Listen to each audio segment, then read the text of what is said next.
Dear students, GPS CLAT Academy at Gyanodaya, a senior secondary school at Sikar, supports its students in their CLAT preparation.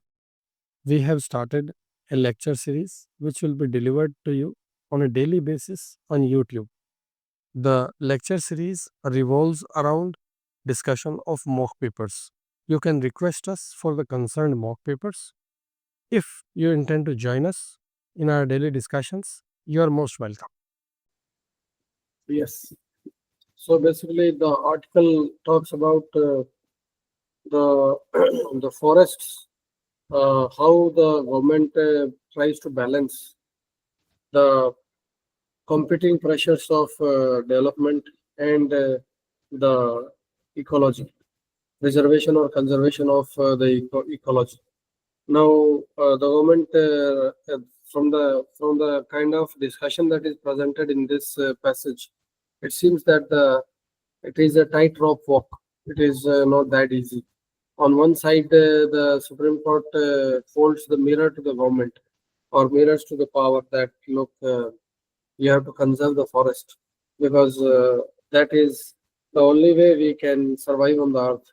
We are already said to have reached the 1.5 degree centigrade rise in temperature that is permitted over and above the pre-industrial levels, as was agreed to in the Paris Agreement. So we are already in the breach of that. Given that the courts will be all the more anxious to ensure that the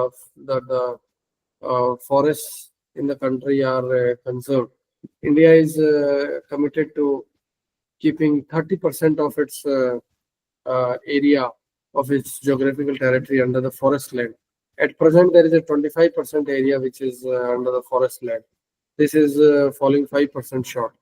Now, there has been of late, we have seen in one of the current affairs articles that of late or the previous years, there has been a marginal increase in the forest land, forest coverage. However, this marginal increase in forest coverage may have come at the cost of high quality forest, and it may not necessarily the forest substituted forest in place of the original forest may not be of that high quality. Monoculture planting is monocropping in the name of forest is hardly a forest. That cannot be called a forest by any stretch of imagination. If you go to Shimla and if you go to Nainital and all these hill stations, you'll find that the trees after trees are covering up the hillsides. But all of those trees are similar in appearance. That is not forest. That is monocropping. That monocropping is hardly forest. That is substituting a lesser kind of forest with the original forest, because this will not be able to support the biodiversity in the way the earlier one used to do. Many species will become extinct because of this. Now, all these problems the government is facing, it is really finding it difficult as the way it does the flip-flop, the way it is not able to steer to adhere to the framework which has been suggested by the Supreme Court. Way back in 1996 in Godavaram's case, the Supreme Court said that, look, all the lands which are there in the government records, plus the natural forest, definition of a natural forest is a forest. Now, this vastly extends the area of forest or area under forest cover. Even if the land is not recorded, then too it becomes a forest land. But then there will be almost all the land would be recorded. So the government has basically uh, has what we call as widened the scope of forest land. Basically, they are saying that whatever is the natural dictionary meaning, that is a forest land. Now, what is the 2023 amendment saying? 2023 amendment is saying whatever is notified as a forest is a forest. See, they're declared or notified as a forest in accordance with this is a forest, and the other law will be called a forest land. Just I'll just show it to you. Declared as notified a forest in accordance with the provisions of the Forest Act or under any other law. Now, what is notified or what is not notified is in the hands of the government. So they may not notify a hardcore forest area as a forest. So if it is an artificial way of defining this, then you are actually doing away with the salutary norm that the Supreme Court had prescribed, that forest is what it naturally means. That means it should answer the description of a forest. That is, one can attempt a tentative description of a forest, that there will be a diversity of trees, that the canopy thicket will be not less than a certain percentage, say not less than 40 or 60%. That means all the trees which are on the top of the canopy, they cover it up. They completely cover it up. That kind of thing. That is the tree density, the canopy cover.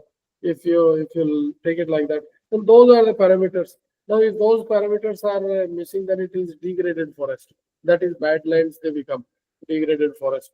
Now, the Supreme Court says that look, you have to naturally, if the canopy cover is of certain something like 60% or more than a certain percentage, then it is a forest, and you call it as a forest.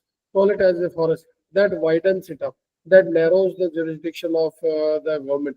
But then the government, in its amendment, has tried to do away with the restrictions imposed on the law by the Godavaram judgment, which was a forward-looking judgment, and which was a judgment which answered the call of nature, that is the ecology.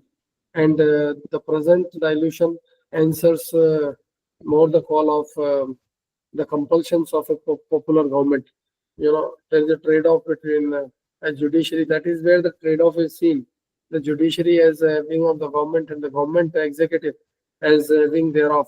The judiciary is more governed by norms, statutes, rules, regulations, bylaws, circulars, policies, notifications, and all this. Whereas the popular government swings more on the political mood or political wishes or the choices of the people. The choices, when they're taken together, as you have read in your political science in your class 11, as to what is the definition of politics, it is all about a collection of choices. So these choices influence the government more, and these choices compel this kind of deviation from the established norms. It is not that the politicians don't understand, or the leaders don't understand, political leaders don't understand the compulsions of ecology, but they also understand the compulsions of democratic governments, and that they are answerable to the will of the people. So these are basically the trade-offs that are there, and this passage is an example of the trade-off that is happening. On the positive side, I should say that um, the forest rights jurisprudence has received a lot of boost by by by the forward looking provisions which have been brought into existence from time to time, and the panchayat extension to scheduled caste areas. This is an example of that, which basically mandates that Gram Sabha's approval must be there before you you start exploitation on any part of the Gram Sabha lands. And likewise, there is another one, and which is the Forest Community Forest Dwellers Rights Act, which basically says the same thing, that you have to first seek the approval of the Gram Sabha of the tribals, and thereafter you can go ahead. If they approve, then it's all right. If they don't approve, then the matter comes to an end. But now, with the present amendments, what they are saying is that look, these uses are also deemed to be forest uses. So these uses are nowhere. These activities could be carried out in the forest areas, but they have nothing to do with the forest. For example, checkposts, infrastructure, maintenance, fire lines, wireless communication, fencing, boundary marks, pillars, bridges, culverts, check dams, water holes, trenches, and pipelines. Water holes maybe the ones. Then establishment of zoos and safaris. There are zoos and safaris have nothing to do with conservation. Ecotourism, that is to do with commercialization of the forests, commercial utilization of the forest. Right.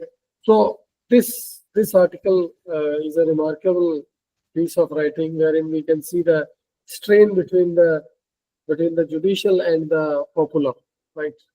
So now, having said that, let us come to the questions. What is it saying? 134.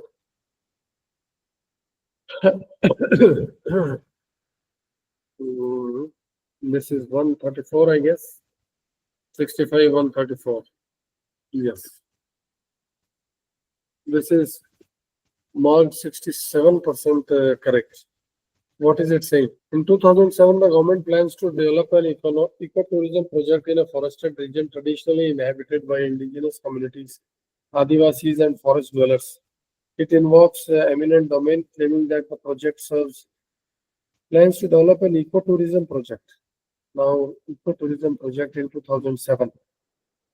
So it involves eminent domain, claiming that the project serves the national interest by promoting tourism and economic development. However, the affected communities resist, arguing that the land is not just a natural resource but integral to their identity, culture, and livelihood. They cite the Forest Rights Act 2006, which grants them legal rights over their ancestral lands, despite decide the competing claims of the petitioners and the government. So, which are the choices you will mark as correct? Petition is not maintainable. Petition is maintainable under 2006 Act. Petition is maintainable. Petitioners are entitled to their forest lands. Of course, the entitlement is always there. You can't defeat their entitlement. Then the government must obtain consent of the petitioners. That is also true. The government will have to obtain their consent because the dates are significant here. Here is Forest Rights Act 2006, and the action is taking place in 2007. So in 2006, basically the ball was in the court of the forest communities, right? And government may obtain lands under power of eminent domain for permit, but this will be subject to the Gram Sabha requirement, right? And this will be subject to the requirement of the referendum as laid down in the 2006. The date is very significant, right? The date, this plays on the date. All right, 2006, 2007 have been carefully chosen. So whenever the date is there, always check the angle, what the question needs to explore. All right, 2007 and this is 2008. These are two dates which are very, very pertinent. All right. Now let me go to the next question, which is 135. The government eyes the forest land inhabited by, this is in 2024 it is happening, and earmarks the same for development of ecotourism. The Supreme Court mandated the consent of Gram Sabha before undertaking the project under PISA 1996. However, the affected communities once again offer resistance. Can the government acquire the lands? Now, the project is for ecotourism, and the year is 2024. All right, and you know it very well what happened in 2023 amendment. Therefore, here the 2023 amendment has changed the scenario. This situation and this situation are identical. The only difference is one is of 2007 and another is of 2024. All right. So 2024, the government can acquire the land. All you need is, all that is diluted. The referendum has been diluted to mere consultations. Matter comes to an end, and therefore they can easily acquire the project now. Under the changed scenario, this ecotourism is all permitted. Earlier they said that when it is a natural forest, matter comes to an end. Forest means a forest, a tree canopy density of such and such percentage, and the area becomes a forest. The moment the area becomes a forest, then you have a forest dwellers rights act which comes into existence. You have the Gram Sabha lands. If they are Gram Sabha lands, they all come into existence, and there is a requirement of a referendum. So that was a solid process, but now it is all watered down by redoing the definition of forest, what is non-forest purpose, that what are the powers of the government in the non-forested areas, what kind of excavations can be carried out and all that. All right. Now let us come to question number 136. This is in the 2013, the Dogriya Court community voted against bauxite mining in Niyamgiri Hills through Gram Sabhas. All right, exercising their rights under the Forest Rights Act. However, after the Forest Conservation Amendment Act 2023, the government of Odisha announces a fresh referendum for mining, arguing that the recent amendments strengthen state control over forest lands. All right.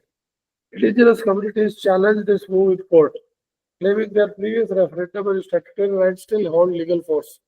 Given this situation, Which legal outcome is most likely?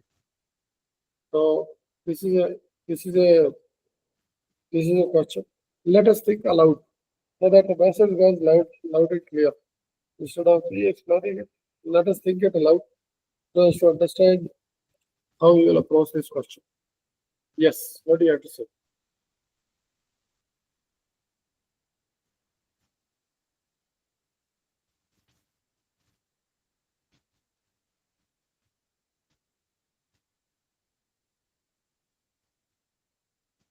Yes, please come forward with discussion of this question.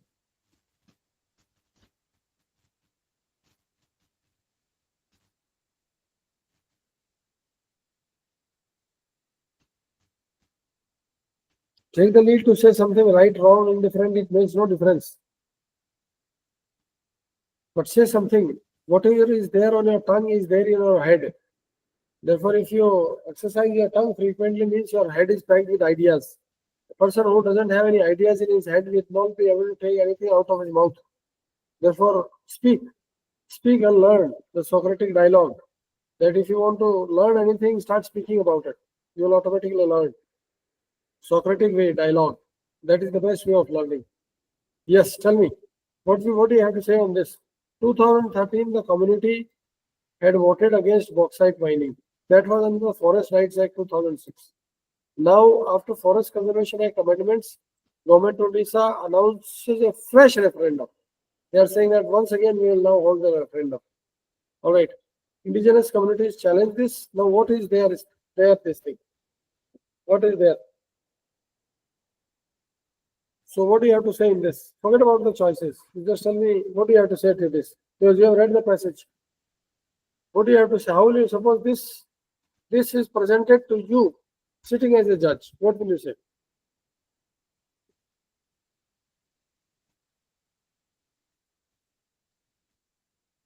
Yes, Tanishka, you are the first to speak, therefore you will be the first to answer also.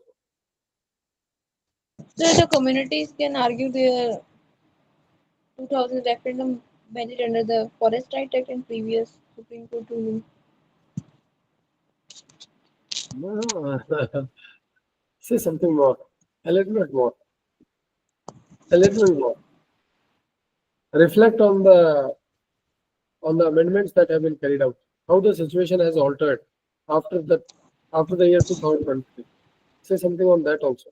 That's all right. You are saying that the community can the Forest Rights Act is still in existence, and the community can go to the court and say that look, Baba, we have this right under this act, so you can't turn us out of the court. They can say that they have an entitlement under the legislation. They can say that. Now come on the other side. What the government can say? Yes, Priyanka. What will the government say? The government now attempting a Yes, fresh referendum arguing that that's all right. What can the government say? What is their entitlement? This is their act that they are carrying out in a referendum. That's all right. But what will the government? What stand the government is likely to take in the court? What is the stand based on your reading of the passage? What they will say? What argument they will make out based on the what is foregoing in the passage above? What is the government likely to say? What is the government likely to contend? All three of you be a little, nimble. We don't have so much time. Right, wrong, speak something here. What is this? Otherwise, how will you improve? Say something which is wrong, obviously wrong. Makes no difference. The more you speak, the more you learn. The more you interact, the better you learn. The less you interact, the more you listen, the less you learn. There's no point doing that. Every second that we spend here must create some result. So, what is the government of Odisha likely to say? Yes, Rayan. Yes, Priyanka. What is the government of Odisha likely to say? What are they likely to say? Yes, they are likely to say that look, So, you have so a court. in this question, it is said that in this scenario, in 2013, the Dongriya Gond people uh, they used their rights under the Forest Right Act 2006, and they voted against bauxite mining in the Nyamgiri Hills. And the Supreme Court also backed this process, and the mining was stopped. But now the amendments have been passed, and so the Odisha government wants a fresh referendum claiming more control over fresh land. So the legal question here is can the state override the 2013 decision and push for mining again under new legal provision? And according to me, the option A should be a better answer. 2013 referendum is banned. What happens to the 2023 amendment? 2023 amendment also stands. So you have to, what you have to do in such a circumstance, you have to do balancing. All right. You are not an activist, you are a lawyer. Try to understand. It's legal reasoning question. I can appreciate your sense of justice coming to the front, but we are not on justice presently. Presently, we are on logic. Logic is that, look, there is a 2013 forest rights, under that a referendum is there. Now, after that, there is subsequent change in policy of the government. The government states that, look, the definition of forest has undergone a change, and now we are authorized to do what we are doing. Earlier, you had your ruling under which the forest was there, and this is the forest land, and we did not have any exemptions from that, and we had to seek the referendum and wishes of the tribals and all that. But now we are armed with an act which is giving us the right to basically exploit a forest for certain purposes. And if we are going ahead with doing that, then nobody can stand in the way. Yes, our obligation under the Forest Rights Act is there, and our obligation is for consultation and seeking concurrence from the tribals. But if suppose the concurrence is not forthcoming, then you have to balance the two objectives. We will meet the objections of the tribals, but we will not allow them to stand in the way of development. Is that okay? Because the two legislations are there, and the court's duty is to implement both the legislations. The court cannot say that, look, I will go by the 2013 legislation. They don't have that right. They don't have that jurisdiction. That is the jurisdiction of the legislature. Court has the law in front of them, and now they have to implement. Unless you challenge the fresh amendments on the ground of fundamental rights of the tribals, that challenge is not there. First, you have to get rid of the new amendments. That you can't do that. That Godavaram's judgment protects the fundamental rights of the tribals. They have a right to equality under the constitution, and they are a tribal people, and therefore their equality is amongst equals. Therefore, you have to see them as tribals. You don't have to see them as non-tribals. You can't apply the standards that apply to non-tribals, because for tribals that is a way of life, and you are not meeting that requirement under the new purposes. There is nothing about tribals under the new amendments, and you are taking away their this ecotourism, the safari and all this you are doing. You are putting non-tribals in the charge of forests, and tribals are being voted out. This violation of Article 14. You build that kind of argument, get rid of this new amendments, then you can say that yes, it has to be as per 2013 Act. But so far as that is not done, then you will have to weigh balancing act. All right, in which the poor tribals will be shortchanged. Now we have 2000 first choice, which the 2013 referendum is binding, and the government cannot override forest dwellers. Yes, it is binding. Government cannot override, but there is a change in policy of law. Now there is a fresh law. So those circumstances have disappeared in which it was binding. Second one, the FCAA, Forest Conservation Amendment Act 2023, supersedes FRA. It doesn't supersede. Both are existing. Then allowing the government to proceed with mining without requiring, no, it is not like that. Government can initiate mining but conduct a fresh Gram Sabha referendum, ensuring consultation. Now it is only a consultation that is, the right is diluted. Now it is consultation and procedure established by law. All those things have come into existence. The government holds absolute authority. There is no such thing as an absolute authority. Authority is as per the law. All right. Eminent domain, indigenous communities have no legal. No, it's not like that. Forest Rights Act gives them certain certain entitlements. Is that clear to you? Does it take so long to say yes or no? Yes. Just say yes and matter comes to an end. Yeah. Why do you have to, yes, this is next question. A bill passed by the state legislature is granted assent. Which is this? This is a new article. Please go through it very quickly and tell me.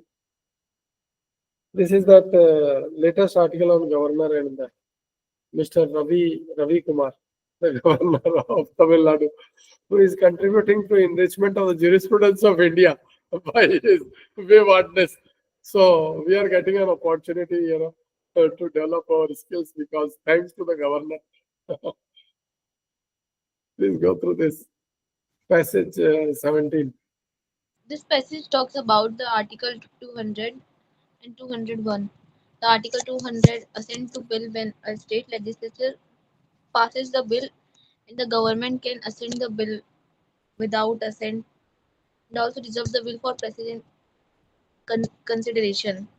In first proviso of Article 200, if the governor uh, if the government if governor decide to without withhold assent, he must return the bill to the House with suggestion. And if the House repass the bill, the governor must grant the assent. And in second proviso of the Article 200, the governor must reserve a bill for president consideration if the derogates the High Court power.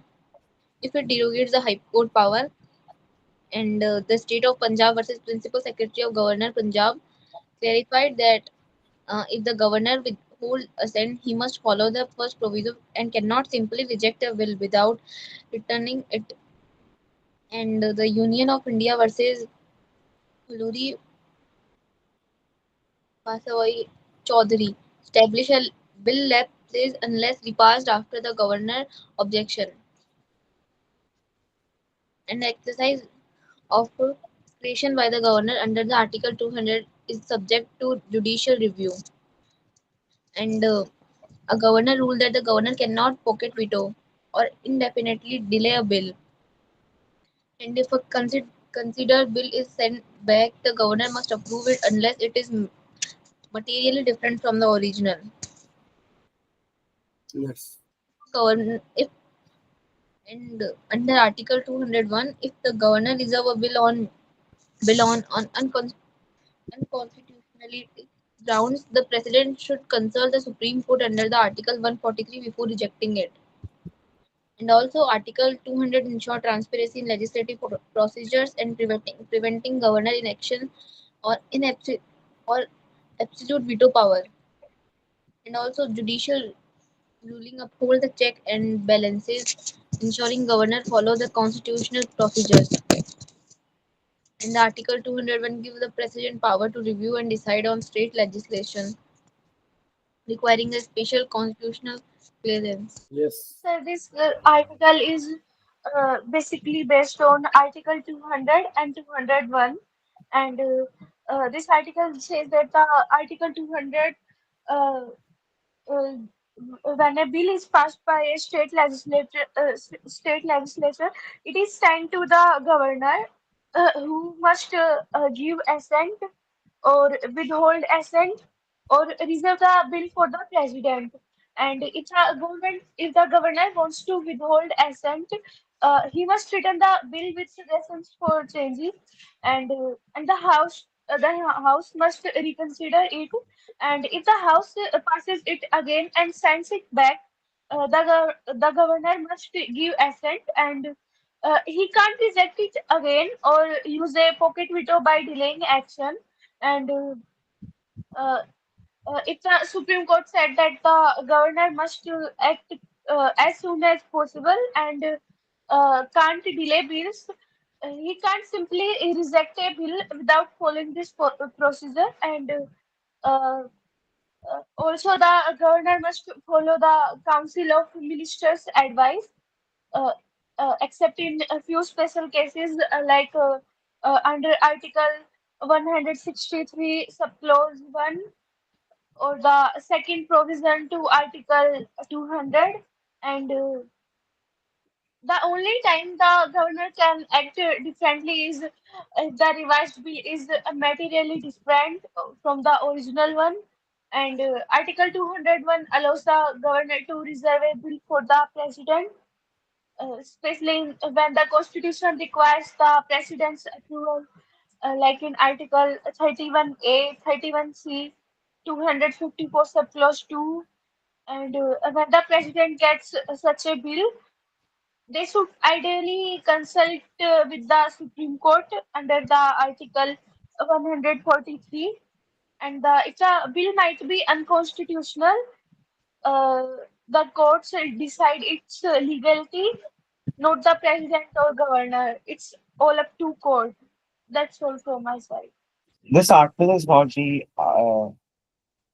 Article 200 and Article 201, which Article 200 being the governor's duties, about and Article 200 being the a reservation of bills for the president. So Article 200 is basically about the actions that the governor can take when he's given a bill. So if the legislature passes a bill, then the government has three options, which is he can assent to the bill, he can withhold his assent, but with a given reason, or he can reserve the bill for the president.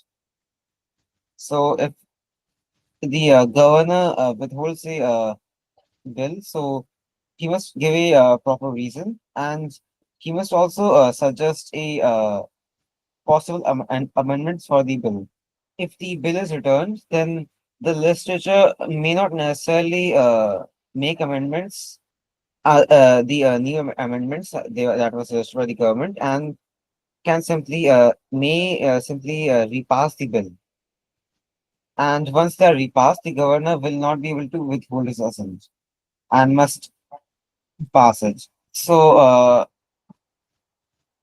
this is effectively that. So the key, a few key points of this is that the governor simply cannot outright reject a bill without triggering the provision under the procedure under the first provision. He cannot simply sit indefinitely on the bill and must act as soon as possible. And that his declaration is a constitutional obligation, not a subject to discretion. And the only exception where he may not assent to the repassed bill is that if the bill that was repassed is substantially different from the original version, and the governor's actions are subject to scrutiny under the Article 200. Now, Article 201 is about the reservation of bills for the president. So, the bills can be reserved for president under other constitutional provisions. And the second provision for Article 200 of the Article 200 states that the reservation becomes mandatory for the bill for the president if the bill in nature makes any significance to the High Court's provision. So, if the bill is deemed unconstitutional, the president must take the High Court's Supreme Court's advice, and that the president will not be the one that decides the constitutionality. It must be the Supreme Court. So, basically, all in all, Article 200 is about constitutional duty of the governor, which is not discretionary, and that it ensures that the democratic will is not stalled arbitrary by simply the governor's judgment, and must and that the governor is more of a advisory person than a legislative one. This article basically is set in the functioning of a parliamentary form of government. As you all know, we are a parliamentary form of government, as opposed to a presidential form of government. In the parliamentary form of government, in the states also and in the center also. So, in the center, there is a president, and in the place of the president, in the states, you have governors. Governors are appointed by the president, and by the reference to the president basically means the central government. Whenever there is a reference to the governor, then it means that the reference is actually to the central government. Governor or the president means the central government of the day. That is that actually takes the decisions.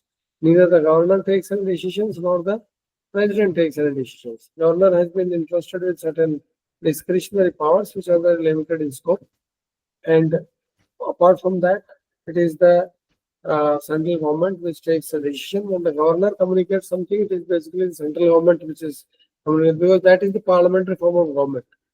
Parliamentary form of government with a republican model, we have an elected head, although an indirectly elected head we have, who is a titular head but is not the functional head. Functional head is the prime minister and his council of ministers.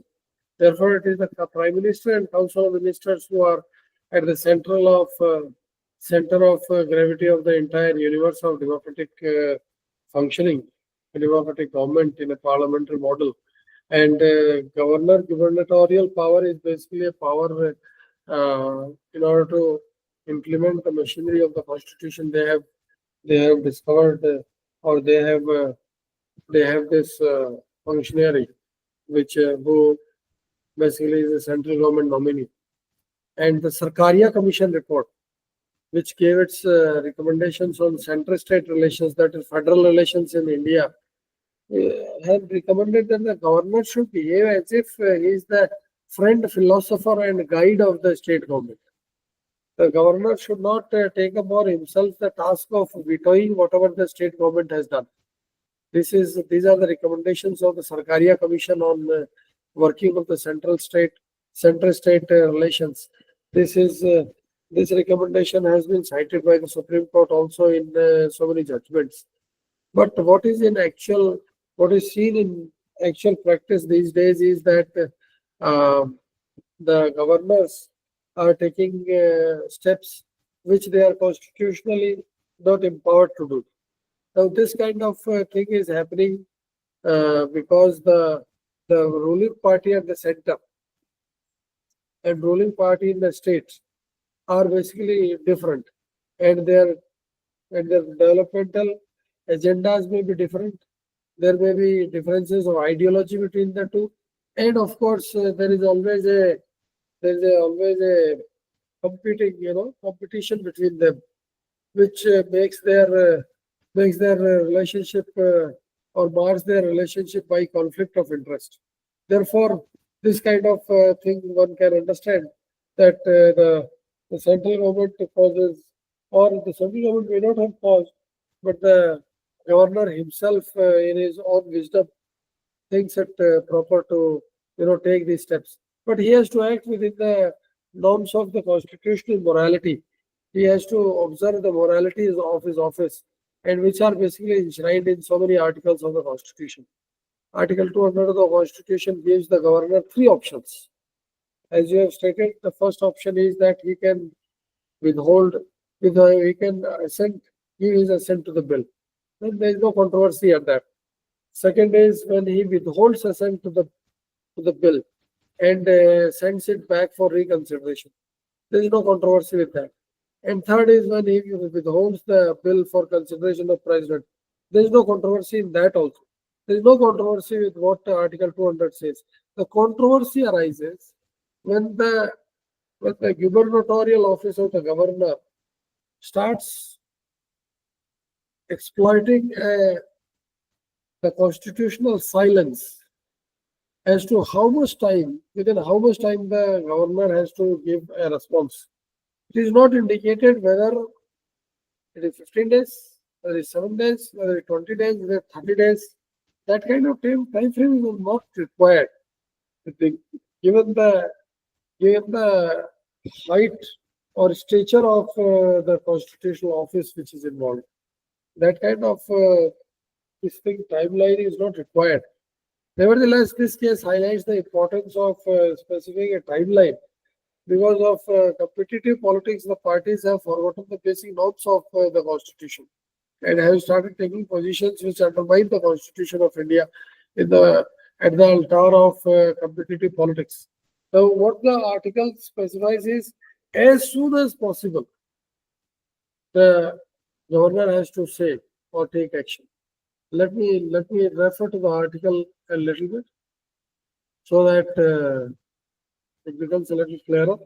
When a bill has been passed by legislative assembly of states, or in the case of a state having legislative council has been passed by both houses of the legislature of state, it shall be presented to the governor, and the governor shall either that he declare that he assents to the bill, or that he withholds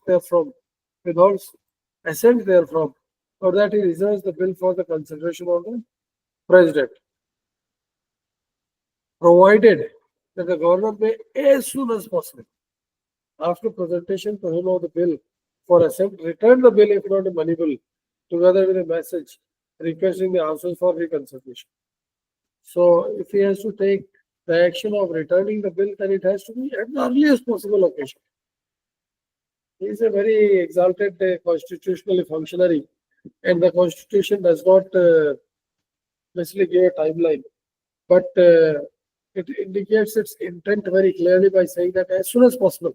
Why they say that it is as soon as possible? Why? Can you tell me why they are saying the governors must act as soon as possible? Can you take a guess? What is the reason? Why are they saying that as soon as possible?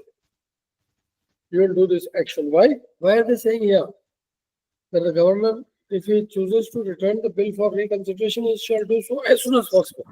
What is the urgency? Make a guess, right, wrong, or indifferent. What difference does it make here? Participation is more important than right or wrong.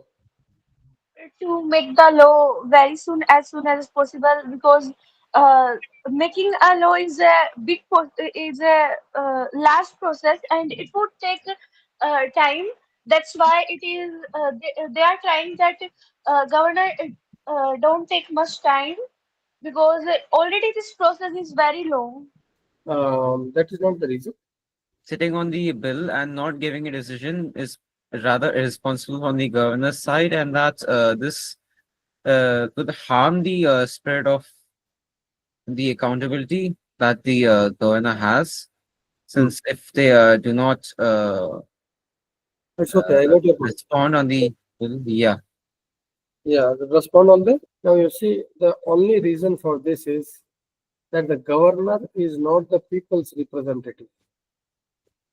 The chief minister at the head of council of ministers is the people's representative. That's why I say as soon as possible, with great dispatch, you have to do this work. Because you cannot be allowed to sit on the voice of the people. Chief minister is the face of the people.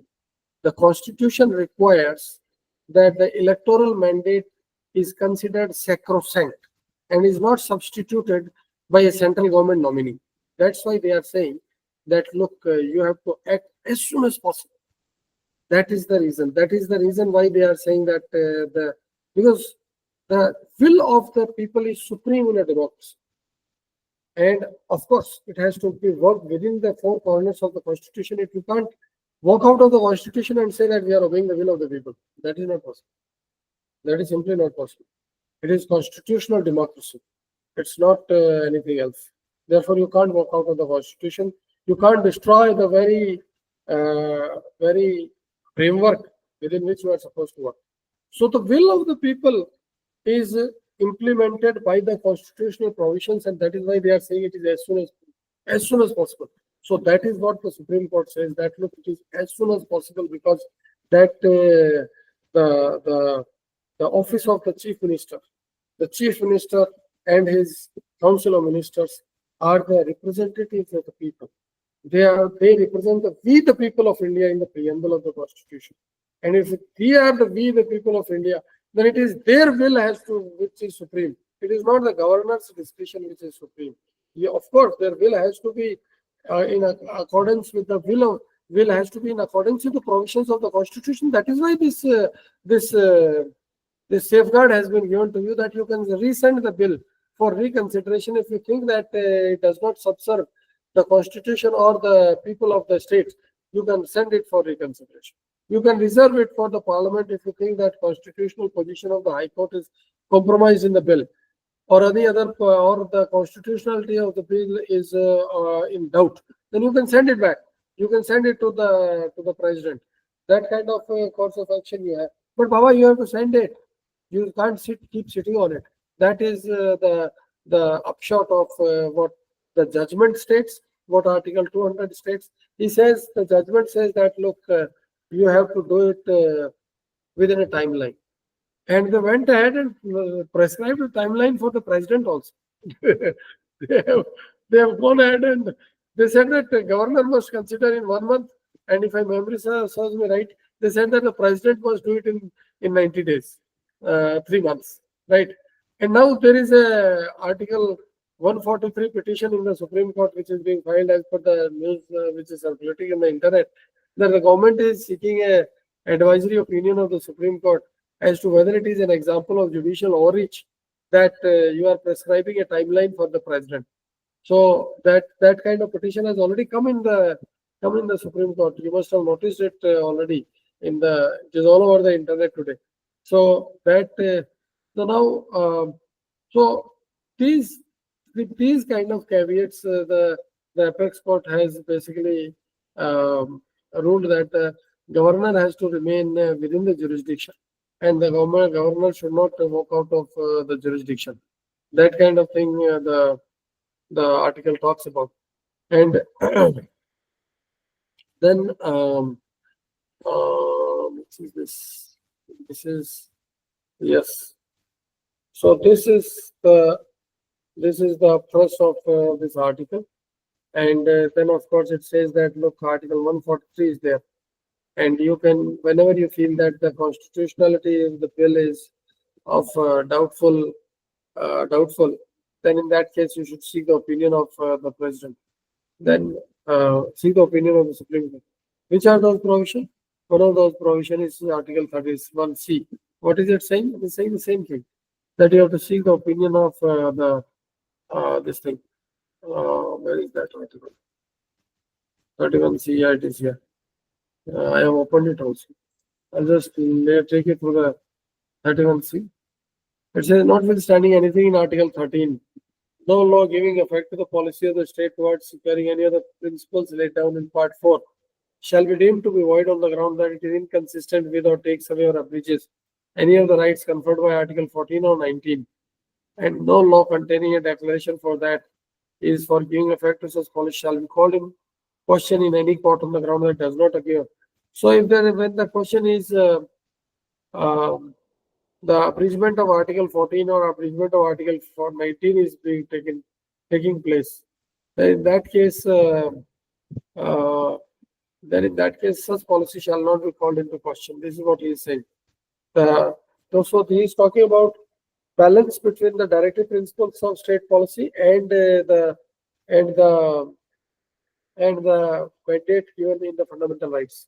So he is saying that such laws shall be immune from the consideration of the courts. So now the proviso says that where such law is made by legislature of a state, the provisions of this article shall not apply thereto unless such law, having been reserved for consideration of the president, has received his assent. Therefore, if there is a law which seeks to balance the article provisions of the Part 4 of the Constitution and the provisions of Article 14, right to equality, and the provisions of Article 19, which enumerates various freedoms, freedom of speech and expression, right to reside in any part of the country, freedom to form association, and so on and so forth. So freedom, so on and so forth. Now, if that is the situation in the central government, then it's all right. But if it is in the state government, then it has to be reserved for the consideration of the president. Why? Because the legality, the constitutionality has to be examined here. Article, whether there is a balance between the article.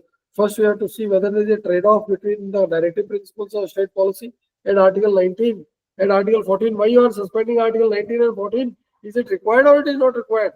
This is what the Article 31C is saying. So, who is the best person to comment on that? Give it to the Supreme Court. They will tell you whether the suspension, that balancing that is being done is worthwhile or it will fall foul of the Constitution. That kind of thing it says that you refer it to the to the constitutional mechanism that has been envisaged under Article 143 of the Constitution. And what is Article 143 of the Constitution saying? That we pull it out also, so that things become crystal clear to you. 143 of the Constitution says like this.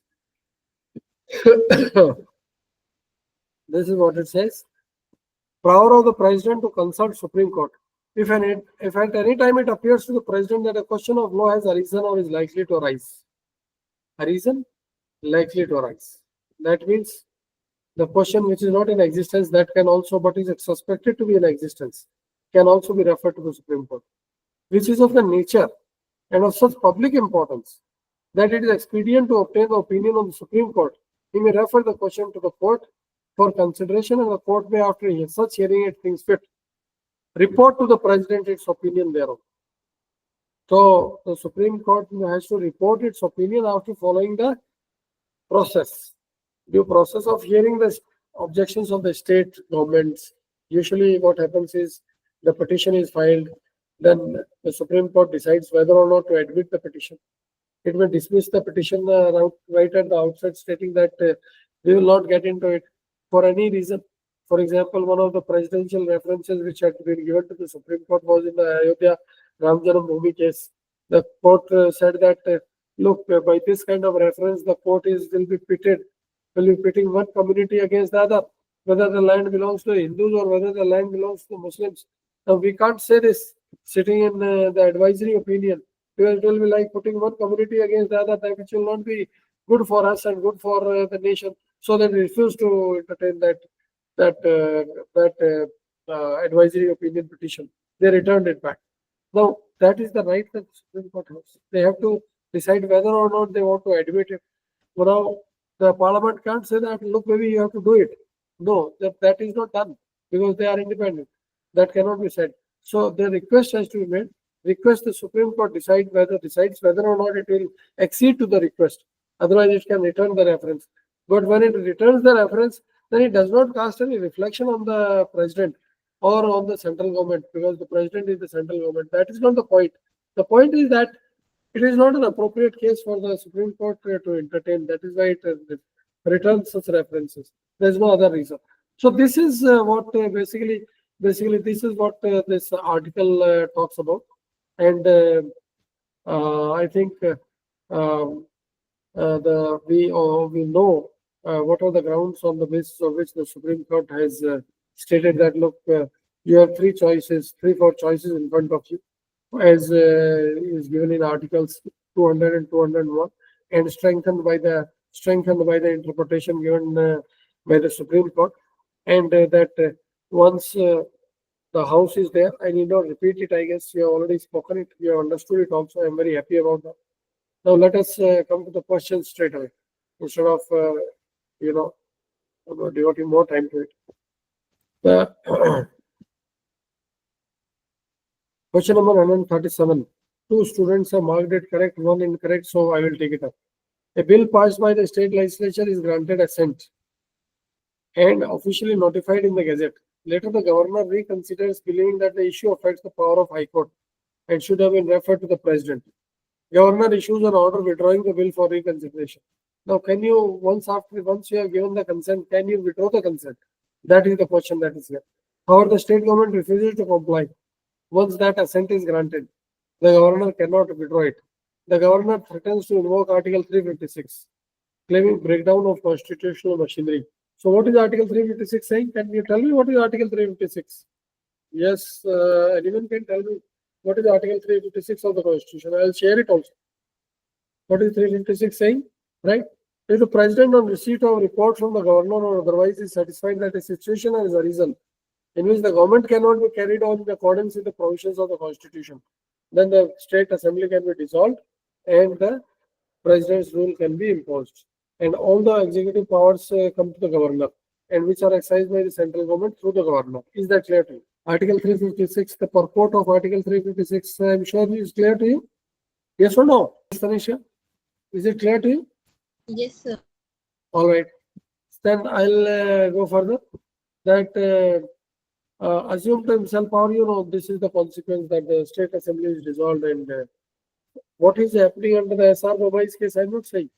Under SR Mobiles case, they did many things, and because of which it became very difficult nowadays to use Article 356.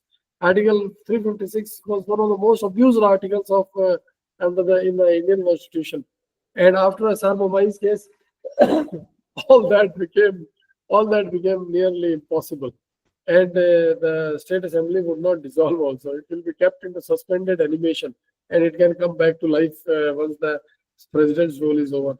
That kind of thing. Very creative interpretation, very nice interpretation that that introduced healthy polity, and indiscriminate dissolution of popular governments came to an end, effective end. Very, very effective judgment of the apex court. Now, uh, having said that, now let me go to the question once again, and that question is here. Probably this one, the one this is here. Threatens to invoke 356. Invoke 356 means dissolve the assembly and assume the functions of the executive government. Which direction is most appropriate for the apex court to pass? Government's withdrawal order is invalid. Once the consent is given, you can't pull it back. All right. The consent means both the parties are agreeing on the same subject matter in the same spirit. And once you have given the consent, you are like putting a matchstick to a gunpowder. Once you put a matchstick to a what we call as the firecracker, what is going to happen? What is going to happen? Can you tell me? Can you tell me what will happen if I put a fire stick to a cracker? What is going to happen? Is it irreversible? Can I stop it? Can I stop this? Is it reversible? Once I light a matchstick and put it in gunpowder, can I stop that? No, sir. You can't stop that. It is gone. There will be a blast. Thereafter, see the fun. Right. So that is what they are saying. Once you have given consent power, it is not a mockery. Matter comes to an end. Where it is justified under Article 200? Can you show me where it is stated in Article 200? Can you quickly see on your computer screens Article 200? A quick research and tell me that this is where this interpretation is supported. This is the interpretation in one of the judgments of the apex court. You need not go through the judgment. You just know the interpretation, right? When I'll just read Article 200. I'll share this and read Article 200. You tell me, you spot in this, where is the legislative intent apparent that consent once given cannot be withdrawn? And what is the way, if you want to withdraw the consent, challenge the constitutionality of the bill? If you think that the bill is not constitutional, you can always challenge it. What is the problem? Or you can refer it to the president. Even if thereafter it will become, in the advisory opinion also, its constitutionality can be declared null and void, right? So when a bill has been passed by the legislative assembly, has been passed by both houses, it shall be presented to the governor, and the governor shall. What is written? Shall. What does shall show? Shall shows mandatory. Shall. Either he assents or he withholds assent, or he reserves the bill for consideration. So very strong terms have been used. When you are using the expression shall, it means a mandatory provision of that you have to. There is no question of any withdrawal. It is not contemplated. So it is outside. It's gone.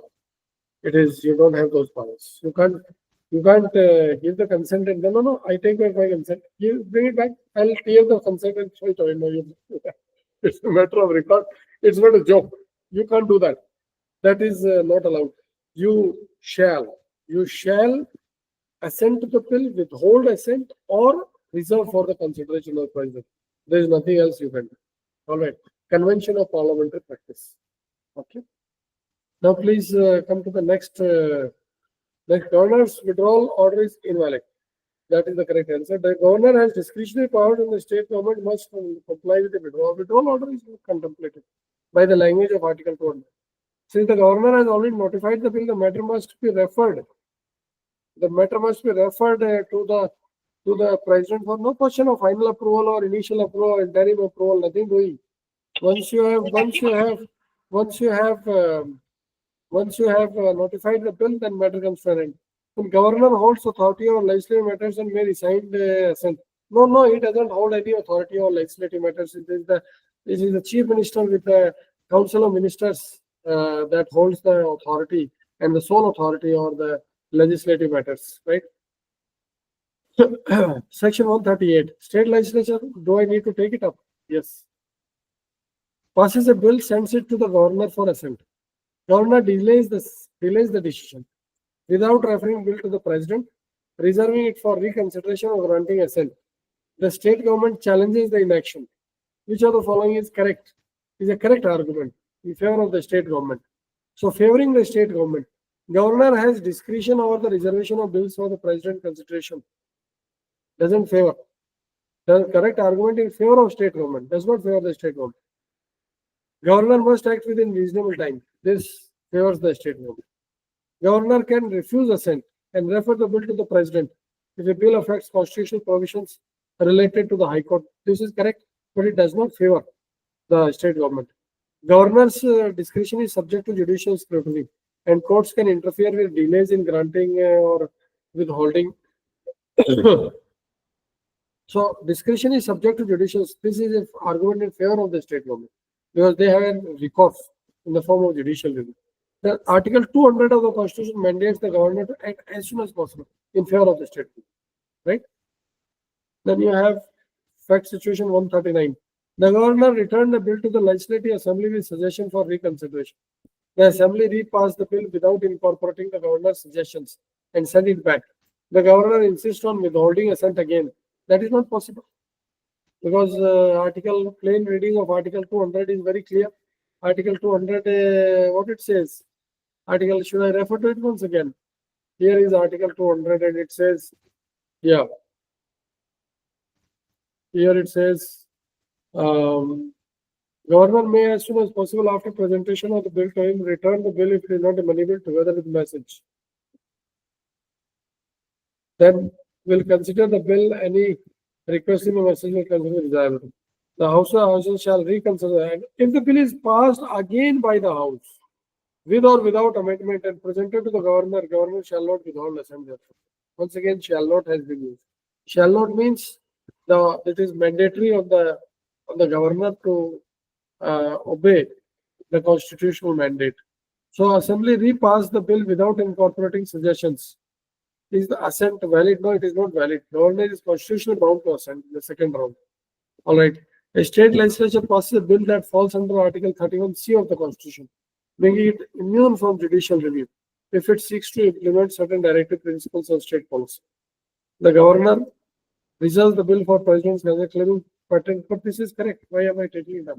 They have to reserve it for the president's. They have to so therefore it to 140. Then there is this one. The governor. Now this is a different bill which is there actually.